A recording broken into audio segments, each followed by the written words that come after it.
dalang mga posibilidad ng tagumpay o kabiguan, ng ligaya o lungkot. Kaya marapat lamang na tanggapin si Jesus bilang tagapagligtas at Panginoon. At matapos yun ay panariwain ang katapatan at paglapit sa Kanya bawat araw o day by day. Ang day by day ay naglalayong umalalay sa pang-araw-araw na pamumuhay. Narito po si Kuya Ed Lapis sa mensaheng pinamagatang 7 Marks of a Winner.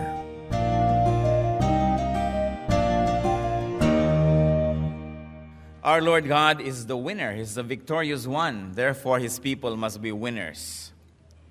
Everybody wants to be a winner, and everybody can really be a winner in his own right, in their own context. God designed His people to be winners.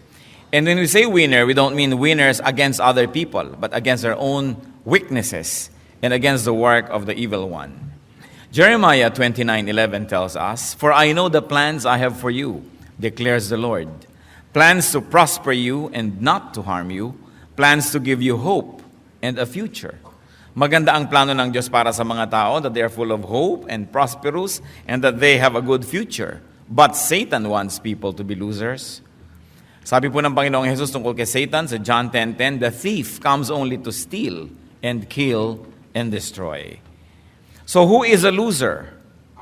Sa context po ng usapan natin ngayon, we will define a loser as a person who consciously or unconsciously allows Satan to steal what God gives him. He allows Satan to steal what God has given in store for him. And he allows Satan to destroy what he builds or what he will and he can build. In other words, a loser is a person who allows Satan to kill him and his potentials for greatness. And usually, this kind of loss happens through and because of a person's distorted values, point of view, behavior, and lifestyle. Ang mga matatawag po nating losers ay hindi losers dahil sa mundo, dahil inapi sila, dahil kinawawa sila, sapagkat halos lahat ng tao ay nakakaranas noon. Everybody has to contend with the same reality. But many people become losers because of their own distorted personal values and points of view. Their behavior and lifestyle will be the one to blame. So nakikita po natin ang ating ding meaning ng winner is the one who consciously or unconsciously does not permit Satan to steal from him, to kill him, or to destroy him. We like to discuss 7 marks of a winner so that the people of the Lord may always be guided to win and to become winners. Heavenly Father, we pray that your message may be simple, that we may understand and apply your message in our life. Patuloy niyo pong linisin ang aming puso, purify our motives, cleanse us spiritually so we can look at you and we can behold you and hold your hand and obey your voice. Be the speaker, Father. We ask you to sit on your throne of power and dispense blessings to your people. Kayo po ang maging tunay na tagapagsalita. Tuntungan po ng inyong paa ang inyong lingkod. Gamitin niyo pong kasangkapan, subalit lahat po ng mga karunungan sa inyo magmula. At sa pangalan ng iyong anak na si Jesus, iwinawaksi namin ang lahat ng presensya ng masasamang espiritu. Binibigo namin sa pangalan ng Panginoong Jesus ang anumang masasamang balak ng masasamang espiritu at masasamang tao laban sa iyong mga anak na nagkakatipon-tipon ngayon. We cover ourselves with the blood of Jesus and ask you, Lord Jesus, be our shepherd, be our teacher, be our guide.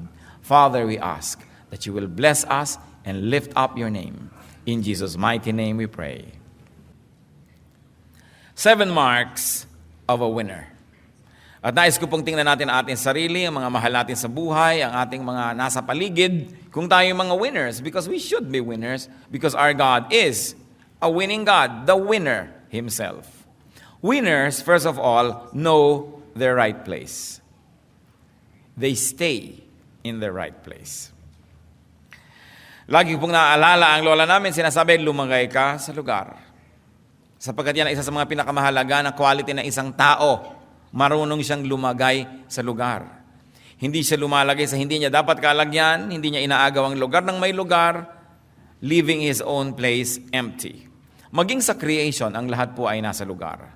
Genesis 1:16-17. God made two great lights, the greater light to govern the day and the lesser light to govern the night. He also made the stars. God set them in the expanse of the sky to give life on the earth. In fact, the Lord set not only the stars in their places, but He set all things in their right places. At sabi sa Bible, in Christ, all things hold together. Proverbs 28 verse 2, when a country is rebellious, it has many rulers, but a man of understanding and knowledge maintains order. So a man of understanding or knowledge, in other words, a godly man, maintains order because God is God of order. And what does order mean? Everything in its place. Kaya daw po pag magulo, maraming rulers, kasi dapat isa rin talaga ang ruler. Magulo, pagka merong mga wala naman sa lugar nila, lumulugar sa pwesto ng ruler, hindi naman sila dapat, kaya nagkakagulo. Nature and creation is a clear display of order. Nature and creation is a set of clear boundaries and positionings. Hanggang niya lang ang tubig, hanggang niya lang ang dagat, hanggang dyan ang bundok. Kaya po nagkakagulo-gulo tayo. For instance, Metro Manila, puro flood. You know why? Dahil tinitirhan ng mga tao ang tabi ng ilog. Ang tabi ng ilog ay dapat walang bara para pag tag-ulan na maraming tubig na sabay-sabay na bumababa mula sa mga bundok, ang lahat ng yan ay buong luwag na makapaglakbay at makarating sa dagat. Pero dahil binabarahan natin ang mga ilog, ang mga bahay sa tabi ng ilog, yung easement, kinukuha nila, dapat yun walang building, hanggang kaduluduluhan ay tumutungtong na yung mga poste nila sa ilog dahil sa kasakiman ng hindi nila lupa ay tinitirhan nila, kinakamkam. Ano nangyayari? Pag umulan, walang puntahan ng tubig, kaya nabubulok ang tubig sa paligid natin, ang tawag natin baha. Even Manila itself is full of esteros. Ang plano nila nung araw dyan, mga 100 years ago, gawin ang Manila na parang Venice. Sa dami ng mga canals. Anong Venice? Panis ang nangyari. Dahil tinira ng mga tao, inamkam ang mga ilog, binahagisan ng basura. So when the rains come, walang mapuntahan ng tubig. Even in towns like Los Baños, where it used to be nice when it rains, dahil sa dami mga village dito, village dyan, kinamkam din ng mga waterways, pag umuulan, baha. Because people are not in the right place. Even your house must be in the right place. Ang mga mangyan, ang gagaling nilang gumawa ng mga bahay, o obserbahan nyo, nandun sila sa gilid ng burol na hindi tinatamaan ng malalakas na hangin. Kung dito yung hangin, dito sila nakatira. Marurunong. Dahil sa tamang lugar, kaya malayo sa disaster. Pag nasa mali kang lugar, disaster ang lagi mong kasunod. To survive, to thrive, and to be a winner, one has to be in the right place. Lalong-lalo kung ano yung gifting mo. Ano ang yung natural talent? Marami pong mga magulang sa kagustuhan ng mga anak nila maging engineer, maging doktor, maging kung ano-ano. Kahit hindi yun ang talent at gifting ng bata, pinipilit. So 7 beses nang nagbo-board, di pa pumapasa. Hindi kasi yun ang tama niyang lugar. Alam niyo po, ang buhay ay fair. It doesn't mean that life is uniform and everybody is the same. But what is fairness in life? That everybody is gifted to be a winner in something. So when you operate according to your giftedness, your natural talent, doon ka magiging winner, doon ka magsashine. But when you are in the wrong place, you will never shine. It will always be just an uphill struggle. Kaya maganda yung lumulugar tayo sa lugar. That's why God can be called fair. Because everybody is good at something. Now we cannot be good, all of us cannot be good at the same thing. Because magsisiksika na tayo doon sa area na yon, tapos yung ibang area ng buhay, walang tao. Kaya dapat, iniisip natin yan, nasa tamang lugar. Gusto rin ng Panginoon, halimbawa, na ang lahat ng kanyang lupa ay matirhan ng mga tao, pero bakit mayroong urban blight? Because of misgovernance and bad management, the countryside is not managed well. The countryside is very rich, but there are no economic opportunities. So everybody flocks to the city. So, wala nang matirhan, sisiksik na lang kahit saan, ang gulo-gulo, ang sikip-sikip. Hindi yan kagustuhan ng Diyos, pero wala tayo sa lugar. Wala sa disenyo. Pag sumakay kayo sa aeroplano, makikita nyo ang luwag ng Pilipinas. Bakit nagsisiksikan ang lahat sa Metro Manila at sa Cebu? At sa mga towns, makikita nyo po, ang mga towns, siksik. Tapos ang laki-laki nung pagkalaki-laking space sa mga labas ng town na walang katao-tao. So hindi naman masikip talaga ang Pilipinas. Wala lang tayo sa lugar. It is important to be in the right place. Another mark of a winner is that winners do not talk too much. And they do not reveal everything to everyone. Hindi kahit na lang saan sila daldal dito, daldal doon, sinabi na lahat ng mga lihim na hindi dapat sinasabi, pati sa panalangin, pati sa mga pangangako sa Diyos. Ecclesiastes 5:2, do not be quick with your mouth. Do not be hasty in your heart to utter anything before God. God is in heaven and you are on earth, so let your words be few. So sa pakikitungo sa Diyos din, huwag kang masyadong matabil, huwag kang masyadong maraming sinasabi, lalo na sa kapwa-tao. Marami mga taong napapahamak dahil sa kanilang katabilan. Kaya sabi sa Proverbs 20 verse 19, a gossip betrays a confidence, so avoid a man who talks too much. And if you talk too much, and if the Bible says you must be avoided, how can you be a winner? For us to win, we need a lot of help. We need help from people. But people help only those that they like. And if you talk too much and if you cannot be trusted, who will like you? Therefore, who will help you? It is important not to talk too much. Especially kung ang mga talk natin nakakapagpabigat sa ating kapwa. One mark of a loser is that he always complains. Lagi siyang may reklamo, lagi siyang may hinaing, lagi siyang may daing, lagi siyang may hinanakit, lagi siyang may problema. So ano pong ginagawa ng mga tao? Iniiwasan siyang kausapin. At yung mga iba na hindi makaunawa kung bakit sila iniiwasan, sabihin, kasi mahirap ako Kung nung araw lang na medyo may pera-pera ako, gusto ng mga tao, kausap ako. Siyempre, kahit nakakainis ka, kung may pera-pera ka, napagtsatsagaan ka. Kung wala ka ng kapera-pera, sino pa magtsatsaga sa'yo, nakakainis ka pa. Pero may mga taong walang kapera-pera, pero gusto mo lagi siyang kausap kasi nakaka-enrich. This is the winner. Na pagkakausap mo, nahawahan ka ng enthusiasm, ng sigla, gumaan ang iyong loob, nagkaroon ka ng pag-asa, tumibay ang iyong pananalig, nagkaroon ka ng ngiti sa iyong mga labi. Gusto mong kausap yon. Pero gusto mo bang kausap yung taong ting darating ang traffic? Hindi umaandar ang motor namin ng tubig. May sakit ang aso namin. No? Ang maid ko, 3 linggo na hindi pa bumabalik. Yung problema dito, problema doon, problema dyan. Wala na silang sinabi kundi mga masasakit sa tenga. People will avoid you. And people avoid you, you lose. That's why winners don't talk too much. Especially, they do not talk too much of tragedies and horrible things. Pag may sinabi sa'yo ng taong, kumusta ka? Kung ipapaliwanag mo pa talagang inopera pa lamang ang iyong bituka at tinanggalan ng 3 inches, may mga 5 tahi, walang may gustong makinig nun. When people say, kumusta ka? Ang gusto lang nilang marinig, mabuti. Subukan mong may problema nga ako, financial. Takbo agad yung kumusta sa'yo. Don't talk too much. Another mark of a winner is that winners do not trust easily. They do not trust others blindly. Sabi sa Jeremiah 9:4, beware of your friends. Do not trust your brothers. For every brother is a deceiver, and every friend a slanderer. Yung mga loser, mapagtiwala. Pinagtiwala ang lahat, ipinagtiwala ang bank account, ipinautang yung pangmatrikula ni Junjun. No? Sa kanyang kumare, tapos ngayon naitakbo ng kumare. O ayan ngayon, mapagtiwala masyado. Losers, masyado mapagtiwala. Mga masyadong bilis mahulog ang loob. Kaya bilis-bilis umibig. 3 araw lang na sunod-sunod na abutan ng kaimito, in love na. Madaling mahulog ang loob, loser. Because you know people always want to take advantage of you and people like to cheat you, so you've got to be very, very defensive many times in order not to be taken for a ride. Micah 7, verses 5 to 6. Do not trust a neighbor. Put no confidence in a friend, even with her who lies in your embrace. Be careful of your words. For a son dishonors his father. A daughter rises up against her mother. A daughter-in-law against her mother-in-law. A man's enemies are the members of his own household. At huwag niyo sabihin sa akin, hindi totoo yan. Yung mga sobrang mga pagtitiwala, pagbibigay at pagiging transparent only makes people very vulnerable. These are not the ways of the wise.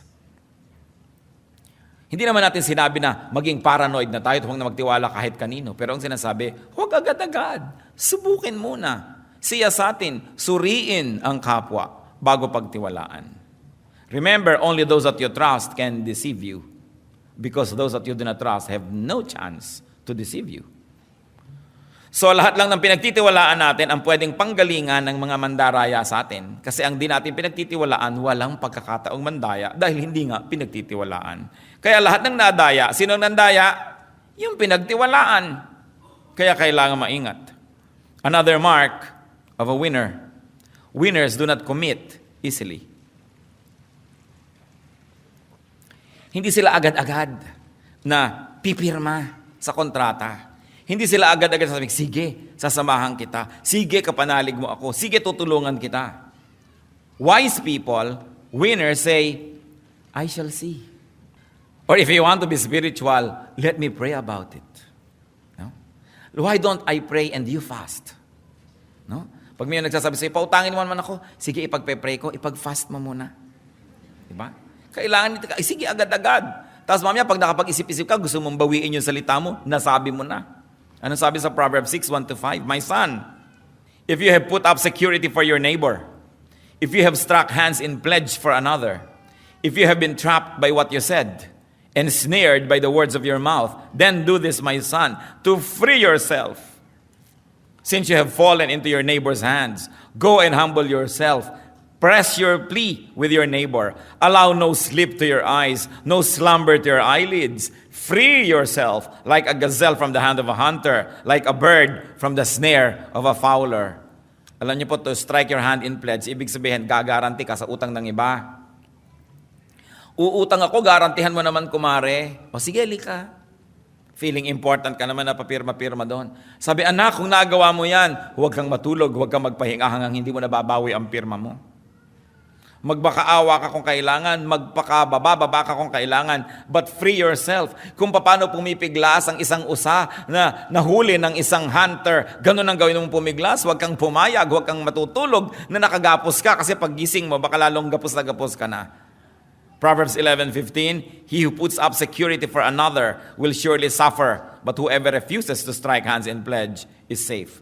Inulit na naman, kung sino ang nag-guarantee sa utang ng iba will surely suffer. At huwag niyong sabihin hindi totoo. Napakarami na magkaibigan na nagkasira dahil ikaw yung nag-guarantee sa kanya tapos tinakbuhan ka. Magkakasira din lang kayo matapos siyang tumakbo, magkasira na kayo bago pa siya tumakbo. At least nagkasira rin kayo, pareho lang, pero hindi kanya nadaya. Sabi, huwag kayong mag-guarantee. Ngayon sasabihin niyo, Pastor, paano po yan? Di ba dapat tayong tutulong? O sige, tutulong ka, pero huwag kang umasa na babayaran ka para hindi ka iiyak-iyak pagkatapos. Sige, hindi kita pinipigil mag-guarantee, pero ituring mo nang nawala yan. Pag nagbayad na lang, bonus. Pero pag hindi nagbayad, sabi mo, well, naturally, tatakbuhan ako. Hindi ka bigo. Pero yung aasa ka, hoy, bayaran mo to talaga sa akinsi kasi mag-e-enroll lang anak ko. Tapos akinsi na, hindi ka pa pinupuntahan. Tinakbuhan ka na nun. So kung tutulong ka, tumulong ka na, huwag mo nang asahan pang ibabalik. Para pag ibinalik, tuwang-tuwa ka. Pag hindi ibinalik, inasahan mo na yon. Pero huwag yung iasa ang buhay nyo doon sa mga nangangako. Yung mga nagigipit, ipapangako ang lahat. Pag nakuha ng kailangan sa inyo, sorry na lang kayo. Sa James 1:19, my dear brothers, take note of this. Everyone should be quick to listen, slow to speak. In fact, slow to become angry. Because even anger is a commitment. Because when I'm angry with you, I commit myself to a certain course of action. Lalong-lalo kung meron kayong kaibigan, kamag-anak, galit sa isang tao, pupunta sa inyo, magsusumbong. Yung galit niya, nahawa na kayo, galit na rin kayo. You have committed to his war. Kaya dapat slow to become angry. Galit na galit siya, pag nagalit ka na rin, kasama ka ng susugod sa kalaban niya. Yung pala, ginagamit ka lang niya, pinaikot ka lang niya. Remember, every story has at least two sides. And the side of the one close to you, the side of the one who talked to you first, is not always the correct side. So, be slow. Be slow to speak. Be slow to commit. And of course, very importantly, be slow to become angry. And of course, ano pa? Ang mark of a winner, avoid offending people. Even the Lord, who is creator of heaven and earth, prince of princes, kings of kings, ano pa? Ang sabi niya, huwag tayo mang-offend. Matthew 17:24-27. After Jesus and his disciples arrived in Capernaum, the collectors of the 2 drachma tax came to Peter and asked, "Doesn't your teacher pay the temple tax?" "Yes, he does," he replied. When Peter came into the house, Jesus was the first to speak. "What do you think, Simon?" he asked. "From whom do the kings of the earth collect duty and taxes? From their own sons or from others?" "From others," Peter answered. "Then the sons are exempt," Jesus said. "But so that we may not offend them, go to the lake and throw out your line. Take the first fish you catch.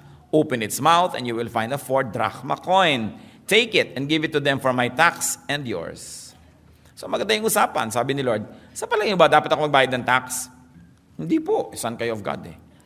Oo nga, pero sige na lang, para huwag na lang sila ma-offend, magbabayad tayo ng tax. And if the Lord, who is King of Kings, will avoid needlessly offending people, why will we want to offend people? So winners don't needlessly offend others. Why? Because one offense can be taken seriously and that person may never forget, and that person will only strengthen himself, wait for a chance to get even with you. Kahit na isang taong maliit, isang hamak, hindi mo alam, life is never permanent. Hindi mo alam kung magiging makapangyarihan yan o magiging marunong o malakas yan. Ang mga bata lalo, huwag aapihin. Dahil alam nyo, one thing for sure, habang patanda kayo ng patanda at pahina, palakas ng palakas yung bata. Kung matanda na kayo, may inaapi kayong bata, lampas na kayo sa 12:00 ng buhay, ng tanghali. So, ang nag-aalauna, 2:00 na kayo, yung bata nag-9, 10:00. Pag mga 4, 5 na kayo ng buhay nyo, siya naman 11, 12. Anong magagawa nyo sa kanya kung paghigantihan kayo? O baka kakailangan ninyo ang tulong niya later on? So you don't offend even the weak, because even weakness is not a permanent status. So we see that you should not always offend people. May mga tao naman, they take joy in being what? Brutally frank. Gustong-gusto nila pag nagsalita sila, may napapahiya, meron sila i-correct. May nagmamagaling na nga, may nagpapasikat, papahiyain mo pa. Sasabihin mo pa, mali ka, ito ang tama. Anong gusto mo, magalit siya sa'yo? You will never win a friend. And you always need many people to help you for you to succeed. So wise people, winners, do not offend people. Kaya ang sabi sa Psalm 139 verse 24, see if there is any offensive way in me, and lead me in the way everlasting. Losers offend many people. Winners achieve because people help them. People help those that they like. And people do not help the offensive. Nagtataka ko, may mga tao, talagang tuwang-tuwa sila na may nabara sila, yung nagkakantsawan, sasaktan mo yung feeling ng isa, pipintasan mo siya, sasabihin mo hindi nakakatawa ang kanyang joke. Why can you not hold your peace? When you cannot say something that will make people feel good, shut up. Unless you are a prophet. But remember, the prophets get beheaded, they get killed. No? Miserable ang nagiging mga ending ng mga propeta because they don't hold their mouth. Kaya mahirap yung prophecy as ministry. Another mark of winners. Winners make and keep themselves useful. Dapat useful. Kahit po si Paul, kahit na deserve niya ang lahat ng support at tulong ng mga taong pinapakain niya spiritually, dinala niya sa Panginoon, tinutulungan. Sabi niya 2 Corinthians 11:9. And when I was with you and needed something, I was not a burden to anyone. For the brothers who came from Macedonia supplied what I needed. I have cut myself from being a burden to you in any way, and will continue to do so. Winners are pleasure to be around. In other words, hindi sila pabigat. Ang mga losers, pabigat. Tuwing darating sila, ang sinasabi lang nila, give me. Pag dumarating sila, sinasabi nila, comfort me, feed me, take care of me, encourage me, and that drains your energy, so you don't want to be around too much. Therefore, they become losers. Dapat lagi po tayong useful. Kung meron mang ibinibigay sa atin ng kapwa, meron tayo dapat ibinibigay in return. Tinutulungan nila tayo in one area, susuklian natin ang tulong in one area. Hindi yung kabig ka lang ng kabig, wala ka namang taya. Napakahalaga to be useful. And when people are useful, you want them around. When they are helpful. Napakahirap nung papakanin mo na ikaw pa ang magluluto, ikaw pa ang magliligpit, ikaw pa ang mag-entertain, hindi man lamang tumutulong. Kailangan ng tao lagi humahanap ng paraan to be useful.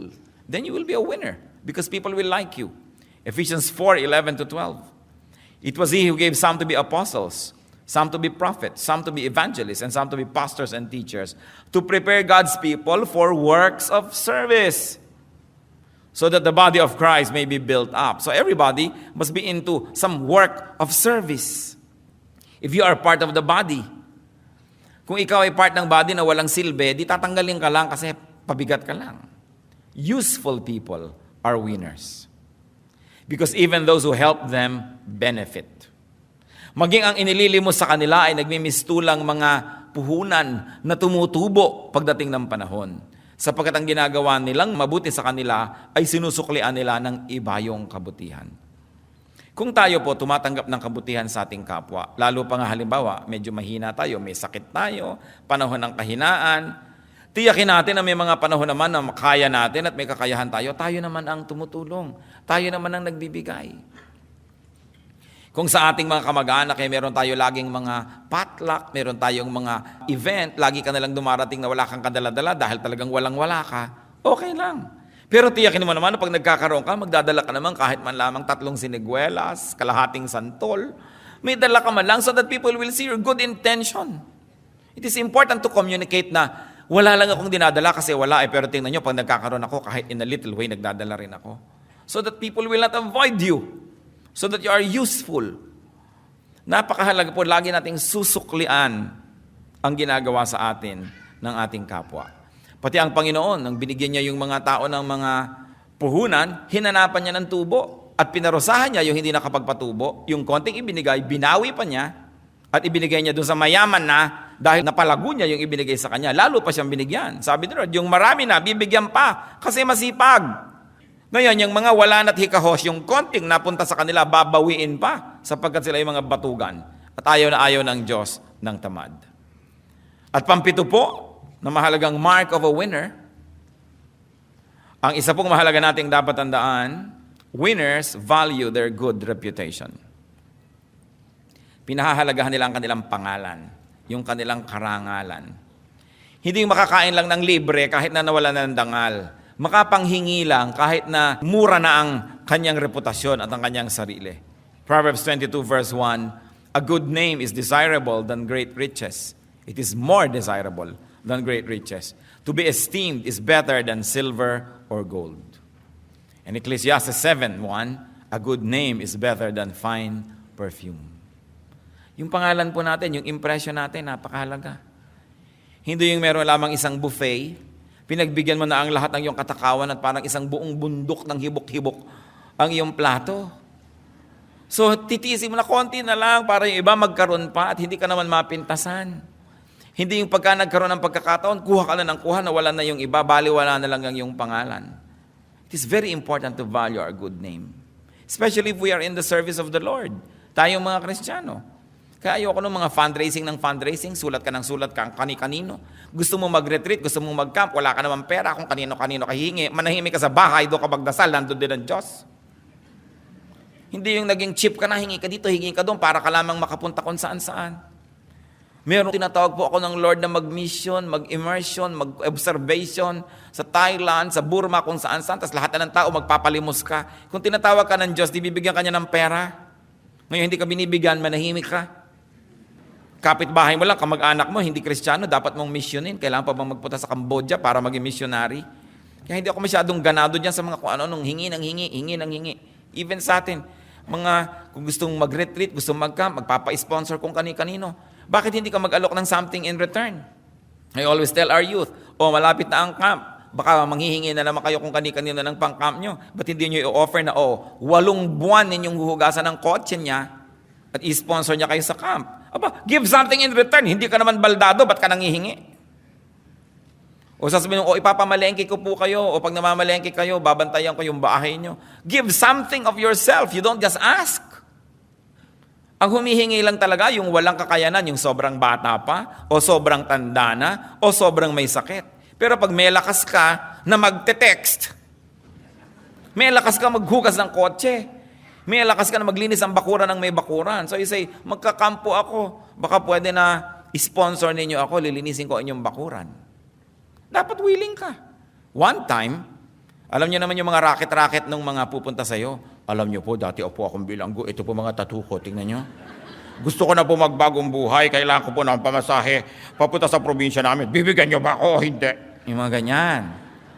Mga racket-racket yan. Para takot mo na lang sa tattoo niya, bigyan mo ng pamasahe. Kung anong tattoo mo? Ang tattoo ko, gusto mo tingnan? Tapos meron naman nahihingi. Sabi ko, teka, ano yung nanghihingi na yan? Alam nyo, kuminsan yung church natin, hindi tayo lagi nandito sa mall, palipat-lipat tayo. May time na masyado kang accessible sa mga ganyan. Sabi nung, kailangan daw nila ng pamasahing mag-asawa. Sabi ko, alam ninyo, wala naman kaming ganyang pondo na ipinamimigay.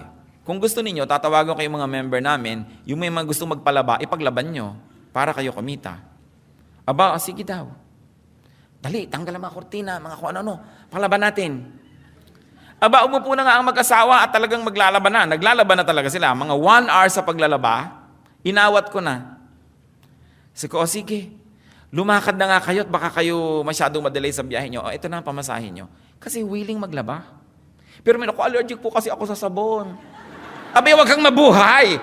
Hindi ka ba allergic sa pera? Hindi ka ba allergic sa hangin? Eh di, wakasan mo ng buhay mo, allergic ka pala eh. Ayaw mo magtrabaho, gusto mo humingi ka ng humingi. Ano ka, linta? At ang linta kung mamatay, nagiging man lang fertilizer sa lupa. Mahirap po yung lagi ka lang hingi ng hingi. Kailangan meron kang binibigay na kabalit. Lagi ka naman pwede kang magbigay ng kabalit eh. Kahit hindi ka tumbas yung halaga, makita man lang na willing ka. Pagka ganun gaganahan yung tumutulong sa atin. Winners are like that. And you know why they are winners? Because they will always not be down here. Because people will like them, and will give them an opportunity. Lalaki ang mundo nila. May mamimit silang mas malalaking opportunity. Bibigyan sila opportunity. Kaya taas sila ng taas. Lahat po tayo na nakataas sa economic ladder, sa ating profession, dahil may mga tumulong sa atin. Hindi kayo pwedeng umasenso na walang tutulong sa inyo. People always need help to go up. And the wonderful thing about it is, people who can help, like to help people who are likable. So losers, beware. Dapat lagi tayong may ino-offer na something good. Yung iba sa nila unfair ang buhay, I don't think so. Sapagkat mayroong mga taong galing sa kalalim-laliman ng pusali, umasenso sobra. Lahat ng tao, I believe, may opportunity.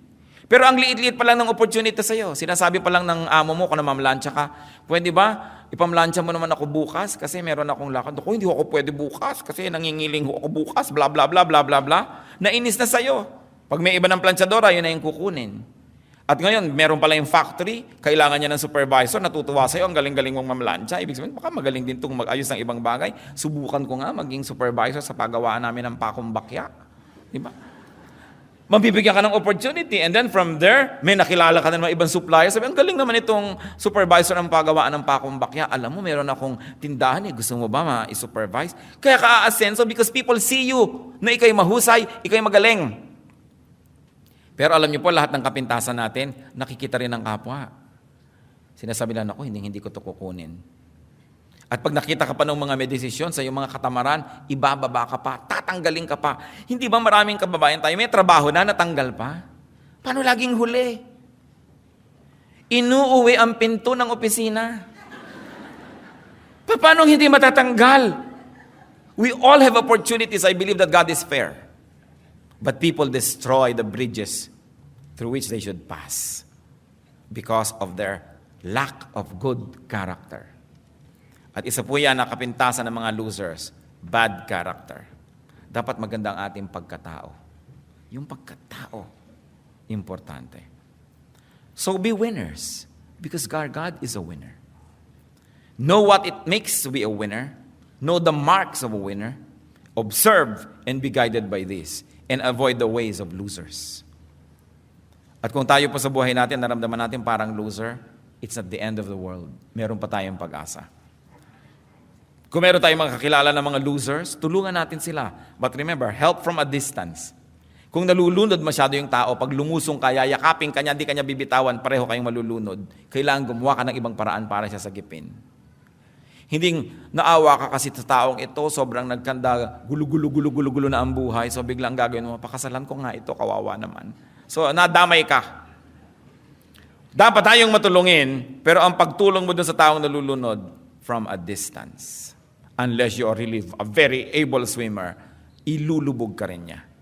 At napakaraming mga ganyan, naging maawain sa loser, naging loser din. Tutulong ka. Ipanalangin mo, but help from a distance. Because there are people who burn themselves and burn everybody else who gets near them. It's important to exercise caution. Heavenly Father, we thank you for your reminders and we thank you that you're a winner. Kung may mga kasama kami, Lord, na parang maiko-consider na loser sa buhay, tandaan namin ang mga paalala mo ngayon. Magkaroon kami ng pagbabagong loob. Ayusin ang aming mga ugali, ang aming pamamaraan. And in that case, O Lord, we will live and stand and walk along the path of blessings. And therefore, we will be blessed. Ituro mo sa amin na higit lalong mabuting paraan. At sa mga areas, Lord, ng buhay na kami mga winner talaga, we thank you, we praise you, we honor you. At ipakita mo sa amin yung aming mga areas where we are losers. At makita namin, Panginoon, ang pananagutan namin kung bakit kami loser. Tigilan namin ang paninisi sa kapwa at tingnan namin kung ano aming ugali, ang aming paraan, ang aming lifestyle. Help us, Father. We thank you, Lord. And we commit our lives to you, that through victories in our lives, not against other people, but against our own weaknesses, we may glorify you. Sa ilang saglit tayo tumungo sa presensya ng Panginoon, magpasuri tayo sa Kanya. If there are any losing ways of losers in our lives, iwaksin natin yan. Humingi tayo ng tulong sa Panginoon na magkaroon tayo ng pagbabagong loob, maiba ang ating buhay, at ipasalamat natin yung areas where we win. The Lord is here. Seek His presence and ask the Spirit of the Lord to tell you exactly where you stand. Tayo ba'y winner o loser? Hindi bagay sa mga anak ng Diyos ang maging loser because our God is victorious. Spend some time with the Lord in silence.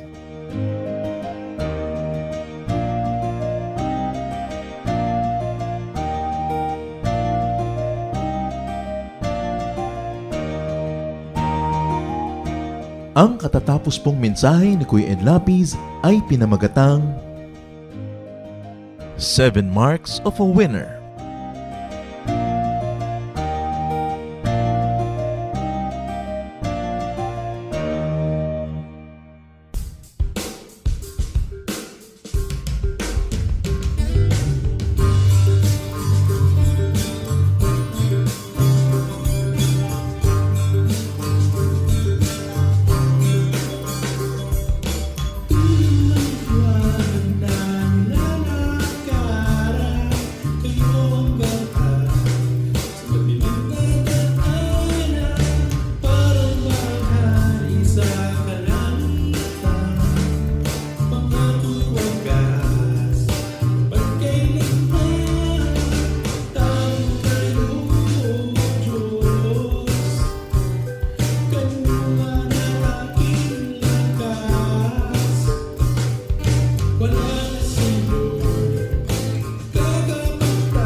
kaya'y ilalaan.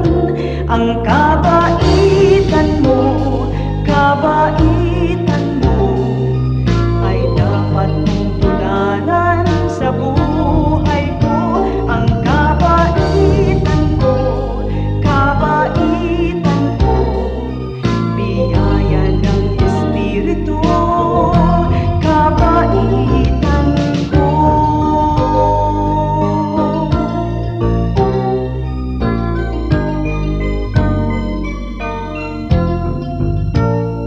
Kung nagkamalit, nagkasala man, ang patawad mo'y laging nakalaan.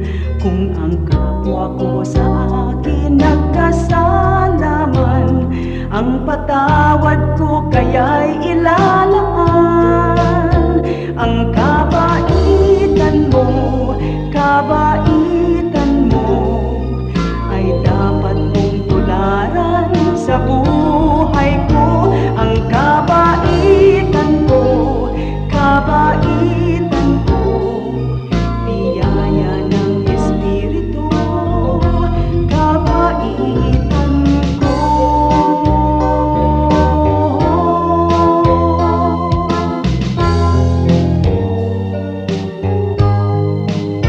Ang kabaitan mo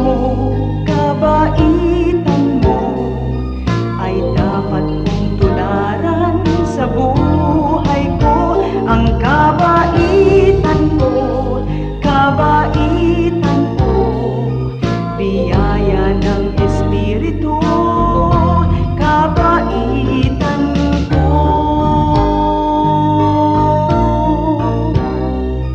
Biyaya ng Espiritu, kabaitan ko.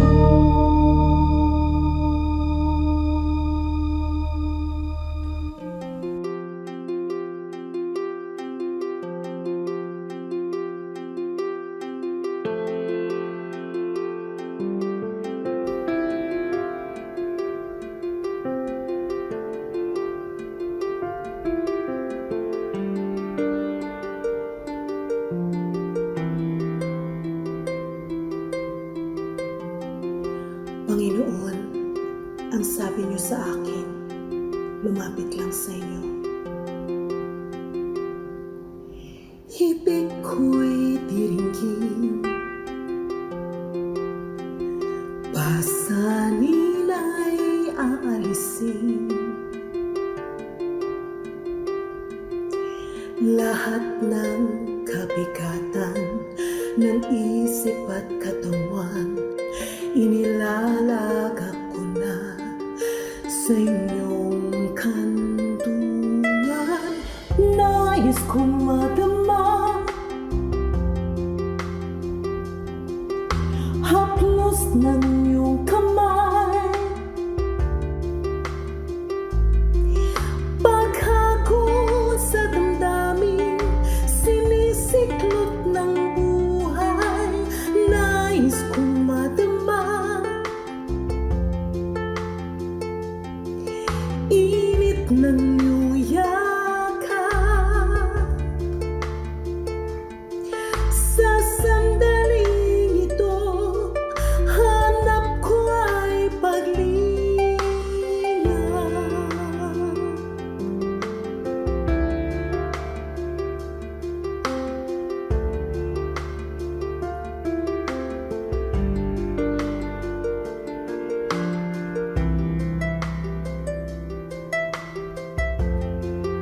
Panginoon, tinatanggap ko po ang inyong paanyaya. Dito sa piling niyo, nais kong magpahinga. Ang pagod kong puso naghahanap ng ligaya. Lapatan ng lunas, bigyan ng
kay haba-haba ng mga pagpapaalam ng mga Pilipino. Kasi nga pa tayo mapagmahal, kaya ayaw natin tinatapos ang mga mabubuting bagay, lalo yung pakikipagmabutihan at pakikipagkapwa. Kaya may goodbye na sa taas ng bahay, may goodbye pa daw sa may hagdan, hanggang baba, at pwede ka pang ihatid hanggang bus stop o sa parking lot. Because we don't want to end a good thing. Natural sa atin yan. We are a very spiritual people and therefore timeless. Ayaw natin na merong very marked endings, especially ending a good thing.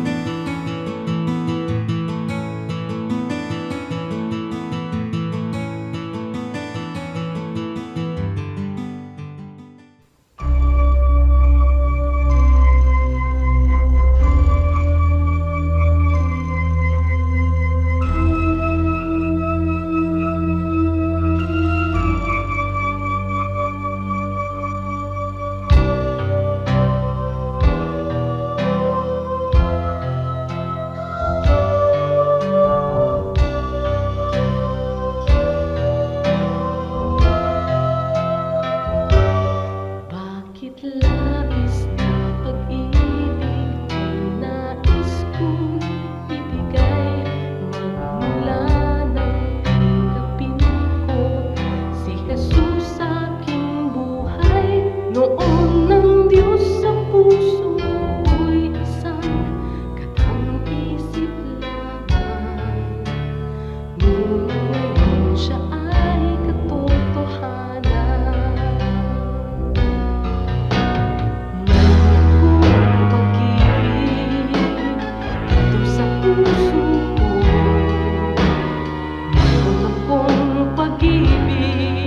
Nais kong ibahagi lagi sa inyo.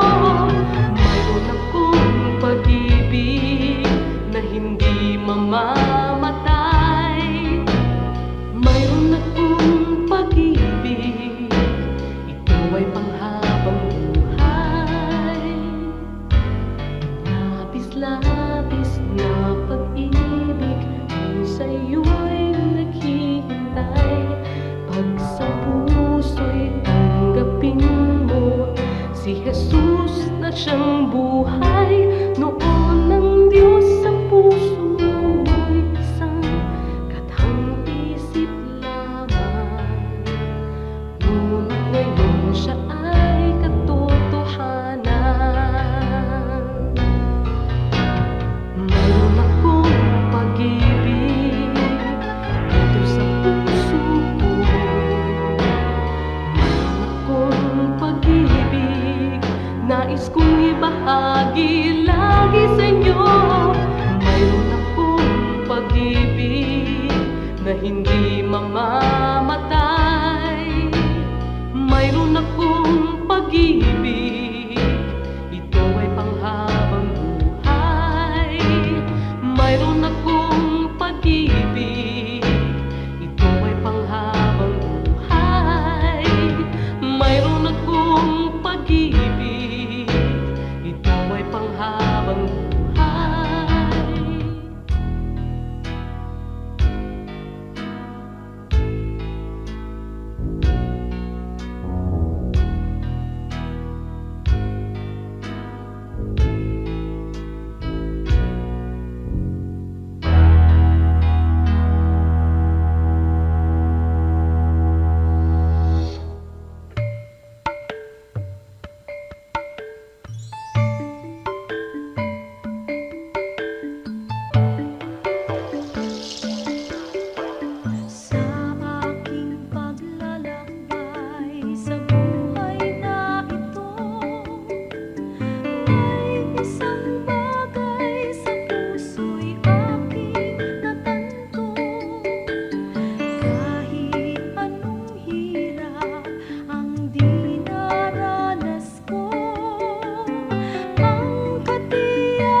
Oras na po para pansamantalang magpaalam ang programang Day by Day. Tayo po'y magsama-sama tuwing ika-6 hanggang ika-7 ng umaga, araw-araw. Magandang umaga po at mabuhay ang Panginoong Hesus!